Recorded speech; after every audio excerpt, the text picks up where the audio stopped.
Assalamualaikum warahmatullahi wabarakatuh. Kenalkan, nama saya Muksino dengan NIM 201112024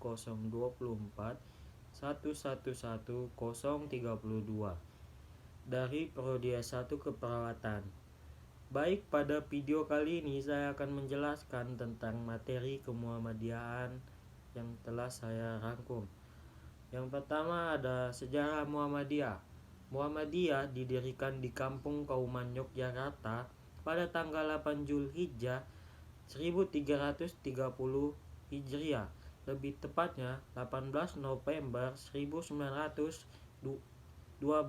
oleh seseorang yang bernama Muhammad Darwis yang kemudian dikenal sebagai Kiai Haji Ahmad Dahlan. Beliau adalah pegawai Kesultanan Keraton Yogyakarta sebagai seseorang khatib dan sebagai pedagang.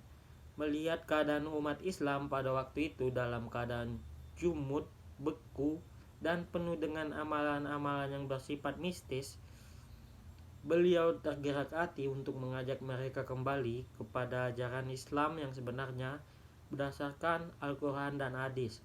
Kemudian ada pengertian dari Muhammadiyah. Muhammadiyah adalah sebuah organisasi Islam yang besar di Indonesia. Nama organisasi ini diambil dari nama Nabi Muhammad SAW, sehingga Muhammadiyah juga dapat dikenal sebagai orang-orang yang menjadi pengikut Nabi Muhammad SAW. Kemudian ada Perserikatan Muhammadiyah, didirikan untuk mendukung usaha Kiai Haji Ahmad Dahlan untuk memurnikan ajaran Islam yang dianggap banyak hal-hal mistik di dalamnya atau mistis.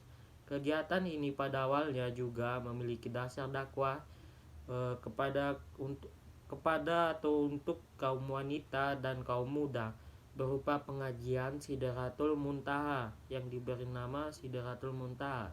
Selain itu, peran dalam pendidikan yang diwujudkan dalam pendirian sekolah dasar dan sekolah lanjutan yang dikenal sebagai Hawk School Muhammadiyah dan selanjutnya berganti nama sebagai Quick School Muhammadiyah. Tujuan Muhammadiyah adalah mengembalikan seluruh penyimpangan yang terjadi dalam proses dakwah. Penyimpangan ini sering menyebabkan ajaran Islam bercampur dengan kebiasaan yang ada pada daerah tertentu dengan alasan sebagai adaptasi maupun sebagai penyesuaian agar tepat pada daerah tersebut. Pendapat lain mengatakan bahwa Muhammadiyah adalah perserikatan yang merupakan gerakan Islam. Maksud gerakannya ialah dakwah Islam dan amar ma'ruf nahi munkar yang ditunjukkan kepada dua bidang, perseorangan dan masyarakat. Dakwah dan amar ma'ruf nahi munkar pada bidang pertama terbagi kepada dua golongan, kepada yang telah Islam bersifat pembaruan atau tajdid, kemudian ada yaitu mengembalikan pada ajaran Islam yang asli dan murni, dan yang kedua kepada yang belum Islam bersifat sebagai seruan dan ajakan untuk memeluk agama Islam. Baik, pada penjelasan di atas dapat saya simpulkan bahwa berdirinya Muhammadiyah mempunyai alasan dan tujuan tertentu. Baik, tujuan dan alasan tertentu itu akan saya sebutkan sebagai berikut. Yang pertama ada sebagai pemurnian pengaruh dan adat istiadat non-Islam dari Islam di Indonesia. Kemudian yang kedua ada merekonstruksi Islam dengan pandangan kepemikiran kontemporer.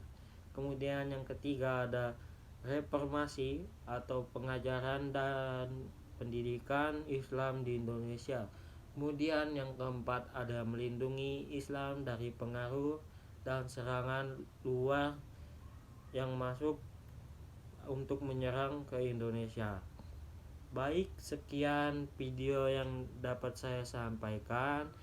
Saya mengucapkan terima kasih. Saya Pamit undur diri. Wassalamualaikum warahmatullahi wabarakatuh.